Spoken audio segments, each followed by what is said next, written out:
आने तो दो। सूरजवाला जी के सामने बोलना मुश्किल होता है। सर आप आइए। अगर बॉस कोई और साथी आना है तो आ जाइए please. 1 second. Who else needs to come? Anybody else? Okay. Shall we start, guys? थोड़ा सा अच्छा ओके वो that's a regional affinity. So I have to listen to her. Chandigarh, no? अच्छा भाई दादा तो like a Bengali you listen to India Today. Start. more often. Excellency, come. 1 second, वो mask लगा रहे. We want him to be safe. Okay. सी आज सदन में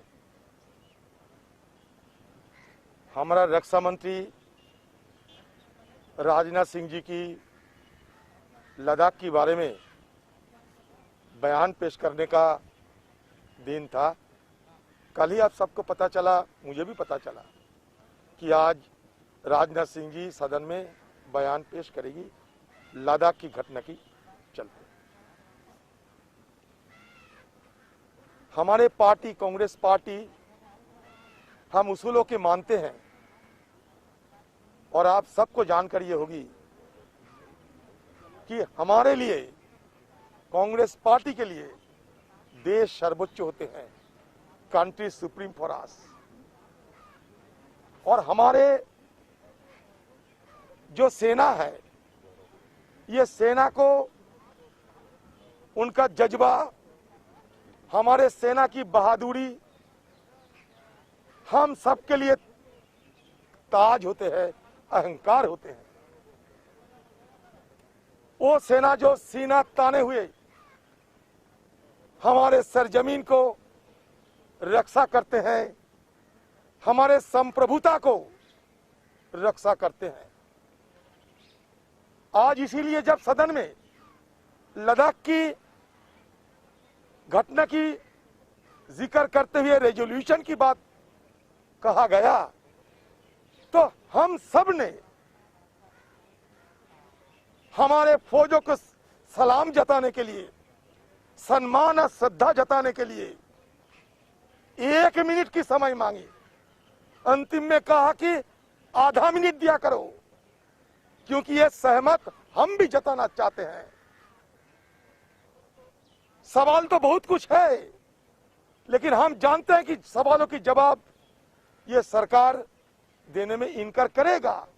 अगर नहीं करते तो 1962 साल में जब इंडो चाइना वॉर हुई थी, उस समय विपक्ष के नेता अटल बिहारी वाजपेयी जी, जो हमारे साथ हमारे बीच नहीं है, उन्होंने ये मांग किया था कि जवाहरलाल नेहरू जी, चीन की सीमा में क्या हुआ, इंडो चाइना वॉर में क्या हुआ, इस विषय को लेकर सदन में चर्चा होना चाहिए। तुरंत पंडित जवाहरलाल नेहरू, उस समय के हिंदुस्तान के प्रधानमंत्री, सहमत जताई और लगातार 2 दिन सदन में चर्चा हुई। यही परंपरा हमारे सदन को हम देखना चाहते थे। हम जानते हैं कि ये सदन में चर्चा करने में ये सरकार इनकार करेगा, हिचकिचाएगा। नहीं तो शुरू के दिन से बार बार ये गुहार लगाते आए हैं हम कि कोई भी रूल पे, अंडर 193 रूल पे मैंने तो नोटिस डाला है, 1 नहीं 2।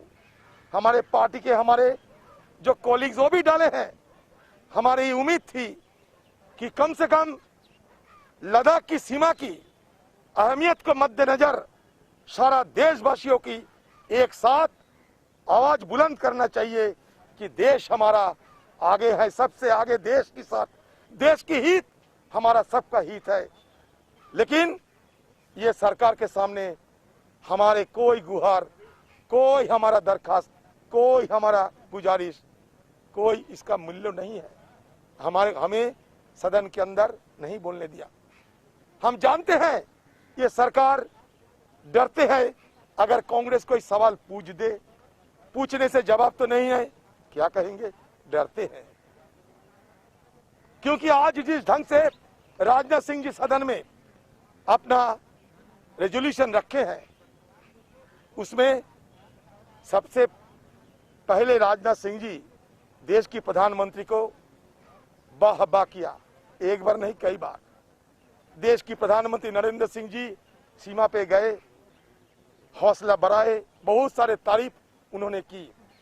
लेकिन आज इस सदन में जब रेजोल्यूशन पास होते हैं हमारे सेनाओं के लिए, देश की रक्षा के लिए, तब तो कम से कम प्रधानमंत्री जी को मौजूदगी जरूरी थी।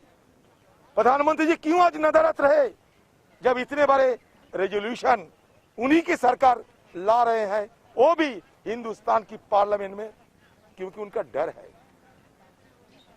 ना कोई घुसा है, ना कोई घुसा हुआ है, ना कोई कैंप चीनी फौजों ने कब्जा किया है। ये बात मैंने नहीं, हिंदुस्तान की प्रधानमंत्री जी कहे हैं, कहे थे, आप जानते हैं। वो भी गलवान घाटी में हमारे 20 जवानों की शहीदों की बाद भी, तो उनके पास जवाब नहीं है। वो इसलिए सदन में चर्चा कराने में डरते हैं। अगर हमारा दिल साफ रहे, हमारा हिम्मत रहे, तो हम चर्चा में क्यों डरेंगे। ये सदन है किस लिए, ये सदन तो है चर्चा के लिए, डिबेट, डिस्कशन, डायलॉग, इसी के लिए सदन है। लेकिन वो भी हमें कोई मौका नहीं मिला। हम बार बार ये गुहार लगाई कि कम से कम आपकी जो रेजोल्यूशन, उनमें सहमत जताने के मौका दिया जाए, सहमत जताने के मौका दिया जाए। हमारे फौज को सलामी हम भी देना चाहते हैं, हमारे फौज को सम्मान श्रद्धा हम भी देना चाहते हैं। हम की फौज पे, हमारे फौज पे सब हमको नाज है, लेकिन वो भी हमारी बात रखने का कोई मौका नहीं दिया। क्या करे, मजबूरन हमारा बात रखने के लिए खुले आसमान तले आपके सामने हाजिर होना पड़ा। क्योंकि हमारा बात अगर रखने दिया जाते सदन के अंदर, शायद बीजेपी पार्टी के ऊपर आसमान टूट पड़ते। इसलिए उनका आसमान बचा के रखा है उन्होंने, और हमें हमारा बात रखने के लिए खुला आसमान तले आपको सामने हाजिर होना मजबूरन हो गया। धन्यवाद। Gaurav ji, we'll just take questions. First 1 minute. Gaurav ji, you want to add something? Dada, please come forward. No. 2 minutes, Dada. 2 minutes. There'll be some questions. You will kindly come to. I'll just speak it very shortly. Today we have walked out in protest because the Congress party wanted to send a message of solidarity to our Indian army and to our brave troops. Yesterday the Prime Minister spoke outside the Parliament and said that we should all speak in one voice. And that is what we wanted today. Our leader Adhir Ranjan Chaudhary wanted to get up and send his message of solidarity with our troops and to send a warning, a stern warning to China that they should not take our patience lightly and they should not test our patience. Unfortunately, this government feels as if only they can speak in support of the army, as if Congress party and other political parties has no right to speak on the army. We all have a right. The army belongs to all of us. We are proud of the Indian army. But no doubt there was an intention behind silencing the Congress party because the Prime Minister does not want to answer certain tough questions. We all remember what he said when he said that no Chinese army has either entered the Indian territory. That is the position of the Chinese government. That statement has only undermined India's position and strengthened the Chinese government. So the Prime Minister is welcome to make statements outside the Parliament. But today, when his own minister is moving a statement on China, he should have been there. His absence is a signal. And therefore, we feel that today there was a deliberate attempt to silence the Congress party when we only wanted to send a message of solidarity with the Indian army, and we wanted this government to be honest and accountable and transparent to the people of India. This is the Parliament, and people of India need to deserve the truth, and the Prime Minister of India owes the people of India the truth. Thank you. I'll just add 2 lines with your kind permission Yes. and with Dada's permission. Oh, please. आदरणीय दोस्तों, लोकसभा में कांग्रेस के नेता और उपनेता ने चीनी दुस्साहस के बारे में अपनी बात रखी। मैं केवल 2 लाइनों में कुछ और जोड़ूंगा। पूरे देश को, पूरे हिंदुस्तान को भारत की सेना पर गर्व है।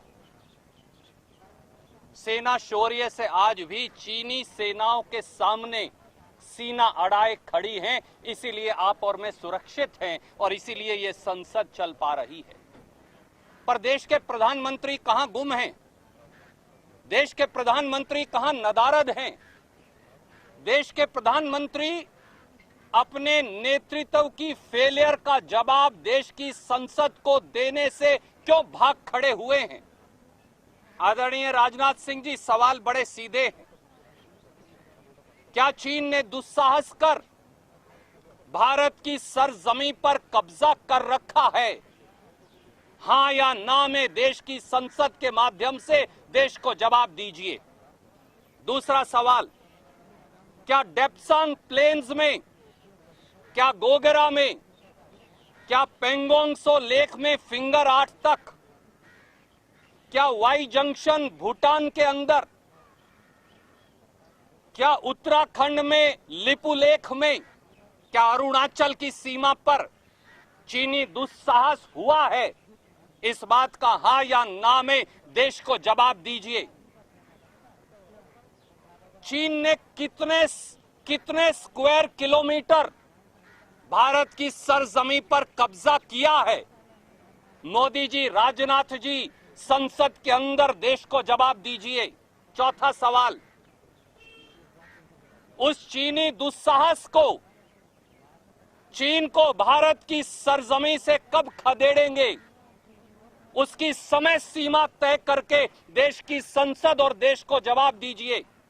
और पांचवां सवाल, मोदी जी, आपने क्या 19 जून 2020 को देश को झूठ बोला था जब ये कहा कि ना कोई हमारी सरजमीं पर आया है और ना हमारी सरजमीं पर कब्जा हुआ है? अगर मोदी जी आपने झूठ बोला था तो संसद में आकर देश से माफी मांगिए। और आखिरी सवाल, मोदी जी, राजनाथ सिंह जी, देश ये जानना चाहता है, चीन को लाल आंख दिखाकर बात कब करेंगे?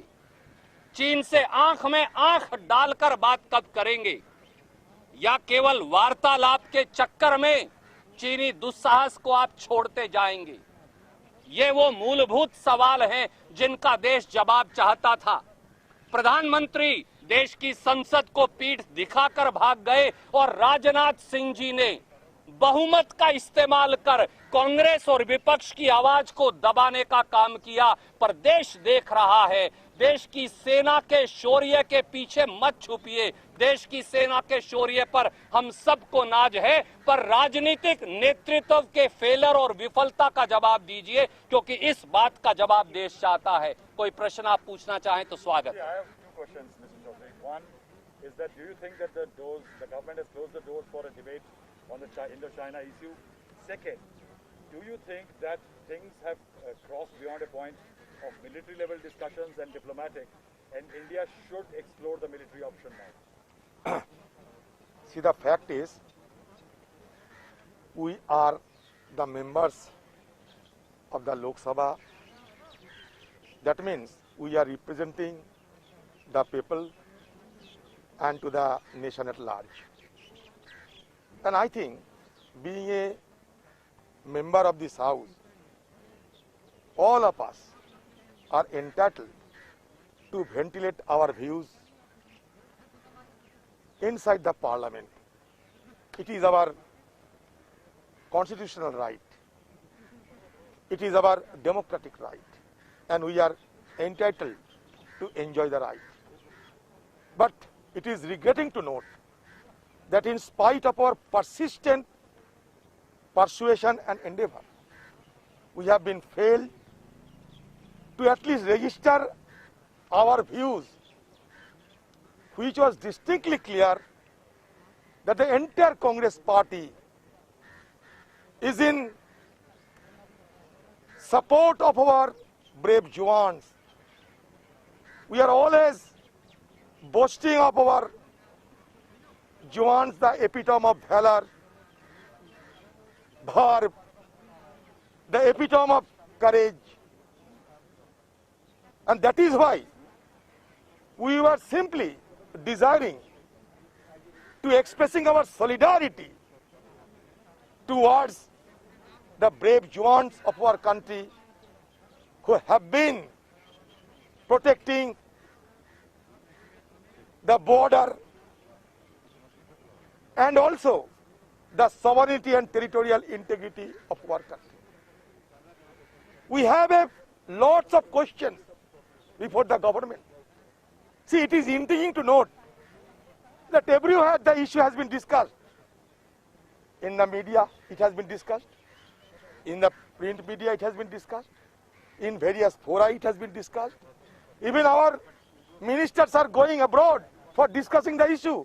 But inside the country, inside the parliament, we have been debarred from having the discussions on it. I think the government is running away from discussing the issue, the reason best known to them. More than 1,000 square kilometers of Indian land belonging to our LAC has been grabbed by the Chinese army. It has been reported everywhere.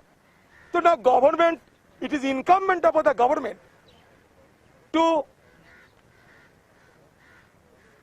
express before the nation. It is the onus of the government to state before the nation what is actually occurring, what is actually transpiring along the border. We want to know what is what. But the government is skirting the discussions because they do not have the answer which has been pestering the country. Any other questions?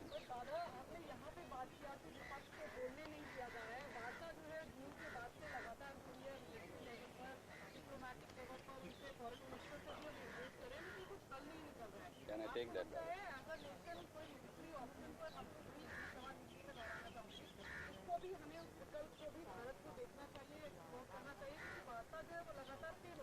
Can I take देखिए that? देखिए बात यह है कि He finishes. बात यह है कि एक देश, एक इंडिपेंडेंट नेशन, बहुत सारे उनका अपना इंस्ट्रूमेंट है वार्ता करने के लिए, बहुत सारे ऑप्शन भी खुला है वार्ता करने के लिए. मिलिट्री ऑप्शंस है, diplomatic, China study group, etc., prime minister level talk, corps commander level talk. तो plethora of talks and discussions have been continuing on. But still, we have been failed to yield the desired result. I do not say that it is due to the fault of this government. No. It is due to the machination played by the Chinese government. But if you say that you may say anything, I will not reply you at all, then that is a different issue. That is why we have tried our best to at least put forward the views of the nation. Our Congress party does not have any individual or isolated view, because it is the Congress party which had the experience of running the government and faced the China aggression also. So we are under our own entitlement. We are under the ambit of our own entitlement, short from the government, that at least our views should be ventilated to express our solidarity before to the Indian army and to the nation itself. But this government is desiring to have any discussions on it. That is why it is regrettable to note that we have been failed to put put forward our views inside the parliament. Thank you. No. We've answered.